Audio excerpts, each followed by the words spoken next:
अस्सलाम वालेकुम my excellence family, I hope you will be fine. I am at 104 campus. यहाँ पे कुछ बच्चे थे जो कॉन्टिन्यूस एब्सेंट थे, तो मैंने मैम से पूछा है कि वो क्यों छुट्टी पर हैं। तो मैम ने जो रीज़न मुझे बताई है वो पहले आप मैम से सुन लें। जी मैम। मैम इनके ना ये लास्ट मंथ से ना बच्चे कंटिन्यू नहीं कर रहे। मैंने इनकी मदर को जो कॉल की, मदर काफ़ी डिस्टर्ब थी। उन्होंने मुझे बताया कि ना उन्होंने इनके फादर ने ना बच्चों के सामने उनको मारा है, तो वो बच्चे भी काफ़ी डिस्टर्ब हैं। तो फिर अपनी ना मदर के घर चली गई हैं, बच्चे भी साथ हैं। अब उनकी स्टडी भी डिस्टर्ब हो रही है ना, बच्चे भी, और एग्जाम्स भी हैं।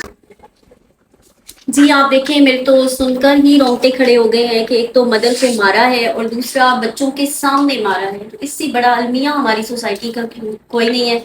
मेल डोमिनेंट सोसाइटी है। अभी हम कुछ बोलेंगे तो सारे मेल्स जो हैं उठ के आ जाएंगे अपनी फेवर में कि ऐसा नहीं होता, ऐसा नहीं होता, फीमेल जैसी होती हैं, दिस एंड दैट।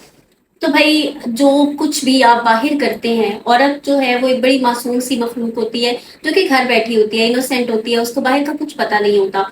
आप जो कुछ भी बाहर करके आते हैं वो उन तक नहीं पहुंचता।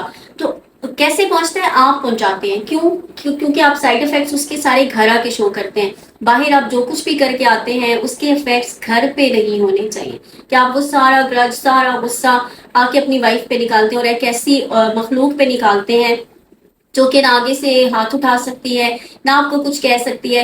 और उससे भी बड़ा अलमिया कि हम अपने बच्चों के सामने ये हरकत करें और आप सोचें कि फिर वो बच्चे कल को मुआशरे के लिए कितना फायदेमंद साबित होंगे। मुआशरे को छोड़ दें, वो आपके भी काम नहीं आएंगे, क्योंकि जो बच्चे घर में तशद्दुद होता हुआ देखते हैं कल को वो भी यही काम करते हैं। वो कभी भी हैप्पी फैमिली नहीं बना सकते, क्योंकि उन्होंने घर पे हैप्पी फैमिली का कंसेप्ट देखा ही नहीं है। और इस तरह से आप खुद सोचें, एक औरत है, आपको सर्व कर रही है, आपकी फैमिली को सर्व कर रही है, आपके बच्चों को पाल रही है, तो आप अपना सारा ग्रज आके सारा गुस्सा उस पर निकालते हैं just for nothing, just for no reason, जिसकी इस्लाम भी इजाजत नहीं देता। और इस्लाम कहता है कि औरत पे कभी भी हाथ ना उठाया जाए। औरत को और दीवार को मारना बराबर है। अपनी मर्दानगी अगर आपने शो करनी है तो आप दीवार को मारे।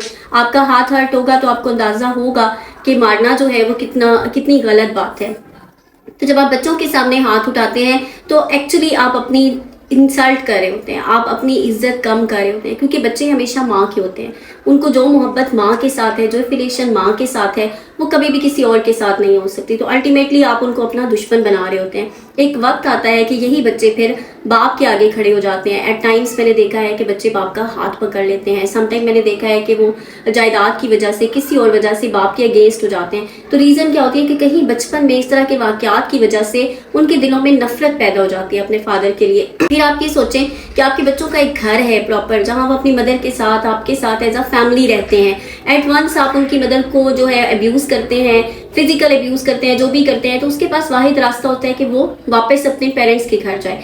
जब वो अपने पेरेंट्स के घर 2 या 3 बच्चे लेकर जाती है तो क्या वहाँ पे उसको एक्सेप्ट किया जाता है? हरगिज़ नहीं एक्सेप्ट किया जाता। ये सिर्फ बातें होती हैं कि हम रख लेंगे, हम केयर कर लेंगे। यहाँ पर वो पनाह गुज़ीनों की सी लाइफ जो है स्पेंड करते हैं, चाहे वो उनकी ज़िंदगी का 1 मंथ, 2 वीक्स हों, 3 वीक्स हों। क्योंकि अल्टीमेटली अगर आपने घर बसाना है तो फिर आप जाते हैं, माफ़ी तलाफ़ी करते हैं और बीवी को वापस ले आते हैं। और वो बेचारी, क्योंकि उसका और कोई ठिकाना नहीं होता, डेफिनेटली वो 2-3 बच्चों के साथ अब कहाँ जाए, कौन उसको एक्सेप्ट करेगा? तो उसने वापस आपके पास ही आना होता है। तो प्लीज़ फॉर गॉड सेक आप अपने बच्चों की खातिर उनकी वालदा की रिस्पेक्ट करें। अभी मदर्स डे भी करीब है, तो मदर्स डे का मैसेज यही है कि आप अपने बच्चों की माँ की रिस्पेक्ट करें। अगर आप नहीं कर सकते तो फिर आप लोगों को शादी ही नहीं करनी चाहिए थी, और अगर आप शादी कर चुके हैं तो फिर आपको बच्चे ही पैदा नहीं करने चाहिए थे। क्योंकि इस किस्म के अब्यूज़ की वजह से और इस किस्म के घरेलू माहौल की वजह से सबसे ज़्यादा इफेक्ट आपके बच्चों पर आता है, और कल को वो मुआशरे के लिए, मुल्क के लिए और आपके लिए भी ज़्यादा नुकसानदेह साबित हो सकते हैं। So please it's a humble request कि अपने घरों के माहौल को अच्छा, पीसफुल बनाएं और अपने हाथों को कंट्रोल में रखें। It's really very necessary. तो ये तरबियत जो है वो कहीं ना कहीं पहले ही घर से ही हुई होती है कि हमारी सोसाइटी में औरत को पाँव की जूती समझा जाता है, लेकिन औरत जो है वो कत्तन पाँव की जूती नहीं है। वो तो इस काबिल है कि उसको सर का ताज बनाया जाए। तो अल्लाह ताला ने इतना खूबसूरत बनाया है कि वो आपके घर को जन्नत बना देती है। उसके कदमों के नीचे जन्नत को लाके रख दिया है, क्योंकि वो आपकी नस्लों को संवारती है।